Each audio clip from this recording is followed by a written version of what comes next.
For længe siden, langt væk herfra, der var der en kejser, der hed Augustus. En dag fandt han på, at han ville have talt folk i alverdens rige lande, så han kunne være sikker på, hvor mange der skulle betale skat til ham. For det var dyrt at være kejser. Derfor måtte også Maria og Josef rejse afsted til Betlehem, hvor Josef var født, for at blive skrevet på kejserens liste. Også selvom det var tæt på, at Maria skulle føde. Men se lige, om kejseren tog sig af det. Verden skal skrives i mandtal. Her var ingen barmhjertighed. Nu ved du måske ikke, hvad barmhjertighed er. Barmhjertighed betyder at have hjertet på rette sted. Og når man har det, så ved man, hvad der er godt og hvad der er kærligt. Efter flere dage på ryggen af det gamle æsel, nåede Maria og Josef endelig frem til Betlehem.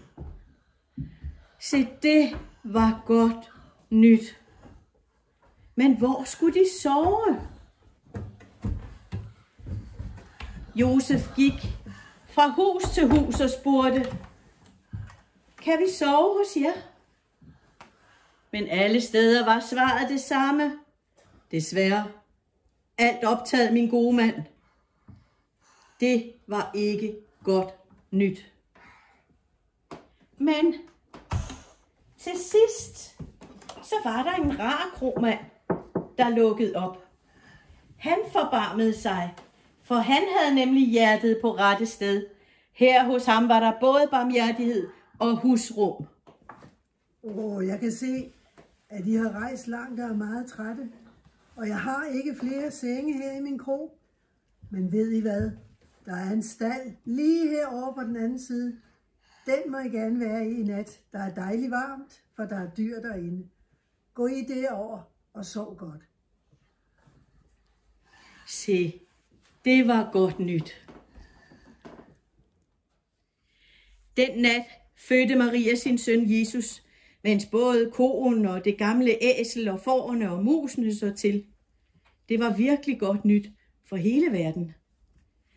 Maria gav sin søn en masse kys og pakkede ham godt ind i et tæppe og lagde ham til at sove i dyrenes madskål, der kaldes en krybbe.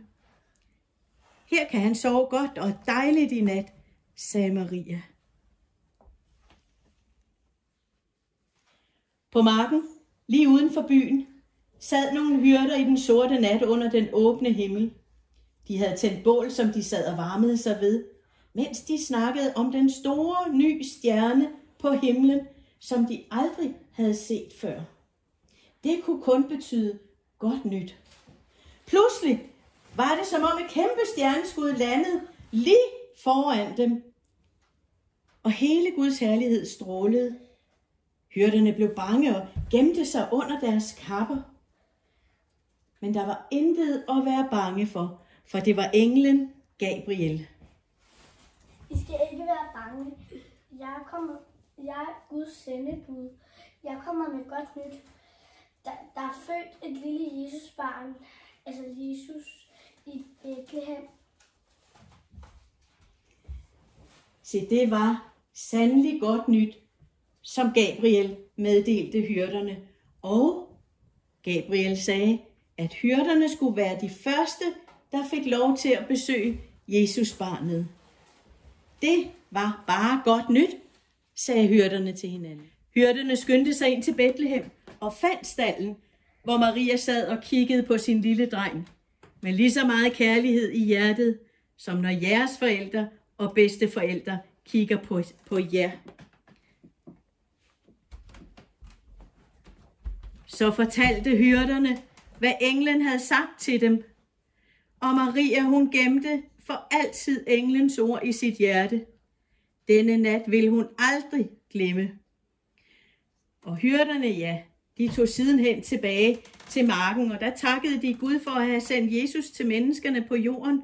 Denne nat ville de heller aldrig glemme. For Jesus var sandelig godt nyt til alle mennesker, til dig og til mig og til os alle.